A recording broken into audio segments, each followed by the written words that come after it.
शांताकारं भुजंगशयनं पद्मनाभं सुरेशं विश्वाधारं गगनसदृशं मेघवर्णं शुभांगं लक्ष्मीकान्तं कमलनयनं योगिभिध्यानगम्यं वंदे विष्णुभवभयहरं सर्वलोकैकनाथं। ओम नमो भगवते वासुदेवाय। आपका भक्ति कथा चैनल पर स्वागत है। आपका दिन शुभ और मंगलमय हो। आज दिनांक है 14 अप्रैल और दिन मंगलवार है। आज वैशाख कृष्ण पक्ष की द्वादशी है।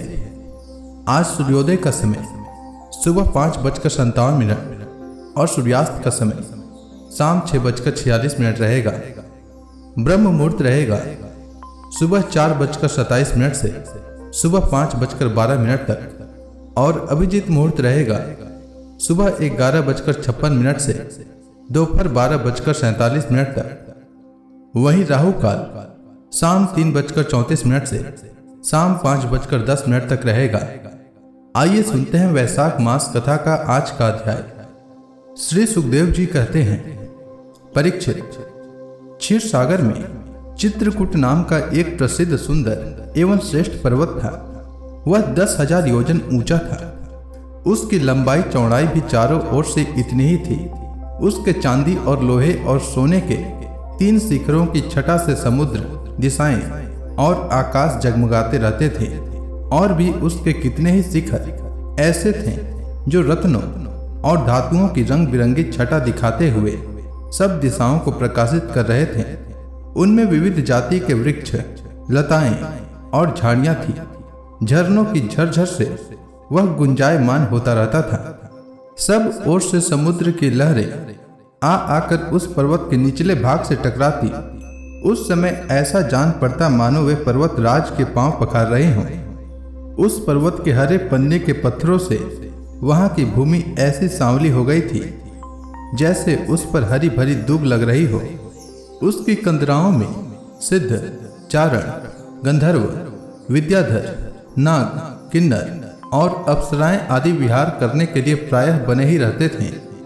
जब उसके संगीत की ध्वनि चट्टानों से टकराकर गुफाओं में प्रतिध्वनित होने लगती थी, तब बड़े बड़े गर्वीले सिंह उसे दूसरे सिंह की ध्वनि समझकर सह न पाते और अपनी गर्जना से उसे दबा देने के लिए और जोर से गरजने लगते थे। उस पर्वत की तलहटी तरह तरह की जंगली जानवरों के झुंडों से सुशोभित हो रही थी। अनेकों प्रकार के वृक्षों से भरे हुए देवताओं के उद्यान में सुंदर सुंदर पक्षी मधुर कंठ से चहकते रहते थे। उस पर बहुत सी नदियां और सरोवर भी थी। उनका जल बड़ा निर्मल था। उनके पुलीन पर मणियों की बालू चमकती रहती थी। उनमें देवांगनाएं स्नान करती थीं, जिससे उसका जल अत्यंत सुगंधित हो गया था। उसकी सुरभि लेकर भीनी भीनी वायु चलती रहती थी। पर्वतराज चित्रकूट की तराई में भगवत प्रेमी महात्मा भगवान वरुण का एक उद्यान था। उसका नाम था ऋतुमान। उसमें देवांगनाएं क्रीड़ा करती रहती थी। उसमें सब और ऐसे दिव्य वृक्ष शोभायमान थे जो फलों और फूलों से सर्वदा लदे रहते थे। उस उद्यान में मंदार, पारिजात, गुलाब, अशोक, चंपा, तरह तरह के आम, प्रियाद, कटहल, आमड़ा, सुपारी, नारियल, खजूर, बिजौरा, महुआ, साखू, ताड़, तमाल, असन, अर्जुन, रीठा, गुलर, पाकर, बरगद, पलास, चंदन, नीम और भी अनेक प्रकार के वृक्ष लहराते रहते थे।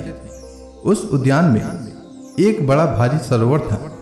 उसमें सुनहले कमल खिल रहे थे और भी विविध जाति के कुमुद, उत्पल, शतदल आदि कमलों की अनूठी छटा छिटक रही थी।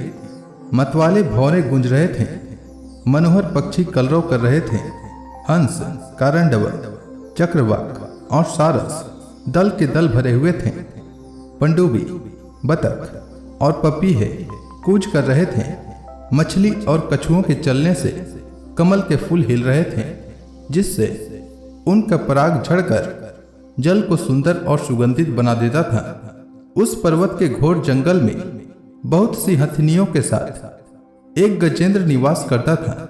वह बड़े बड़े शक्तिशाली हाथियों का सरदार था।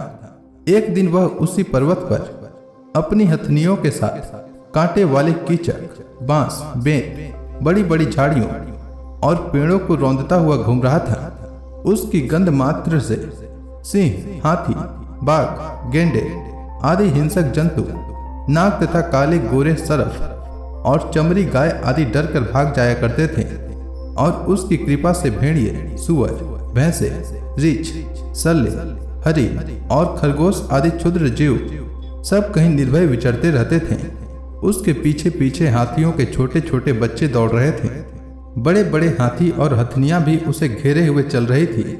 उसकी धमक से पहाड़ एक बारगी कांप उठता था।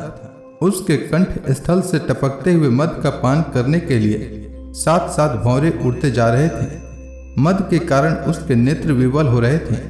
बड़े जोर की धूप थी, इसलिए वह व्याकुल हो गया और उसे तथा उसके साथियों को प्यास भी सताने लगी। उस समय दूर से ही कमल के पराग से सुवासित वायु की गंध सूंघकर वह उसी सरोवर की ओर चल पड़ा, जिसकी शीतलता और सुगंध लेकर वायु आ रही थी। थोड़ी ही देर में वेग से चलकर वह सरोवर के तट पर जा पहुंचा। उस सरोवर का जल अत्यंत निर्मल एवं अमृत के समान मधुर था। सुनहले और अरुण कमलों की केसर से वह महक रहा था। गजेंद्र ने पहले तो उसमें घुसकर अपनी सूंड से उठा उठाकर जी भरकर जल पिया, फिर उस जल में स्नान करके अपनी थकान मिटाई।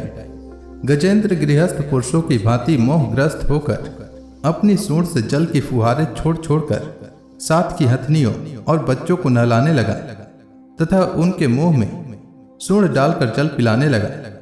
भगवान की माया से मोहित हुआ गजेंद्र उन्मत्त हो रहा था। उस बेचारे को इस बात का पता ही नहीं था कि मेरे सिर पर बहुत बड़ी विपत्ति मंडरा रही है।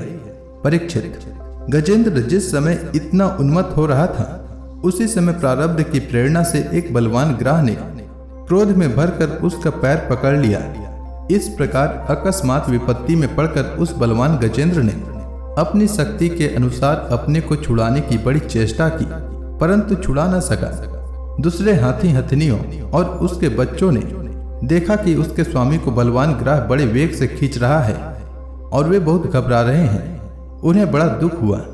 वे बड़ी विकलता से चिंघाड़ने लगे। बहुतों ने उसे सहायता पहुंचाकर जल से बाहर निकाल लेना चाहा, परंतु इसमें भी वे असमर्थ ही रहे। गजेंद्र और ग्राह अपनी अपनी पूरी शक्ति लगाकर भिड़े हुए थे। कभी गजेंद्र ग्राह को बाहर खींच लाता तो कभी ग्राह गजेंद्र को भीतर खींच ले जाता। परीक्षित, इस प्रकार उनके लड़ते लड़ते 1000 वर्ष बीत गए और दोनों ही जीते रहे। यह घटना देखकर देवता भी आश्चर्यचकित हो गए। अंत में बहुत दिनों तक बार बार जल में खींचे जाने से गजेंद्र का शरीर शिथिल पड़ गया। न तो उसके शरीर में बल रह गया और न मन में उत्साह, शक्ति भी क्षीण हो गई। इधर ग्राह तो जलचर ही ठहरा, इसलिए उसकी शक्ति क्षीण होने के स्थान पर बढ़ गई।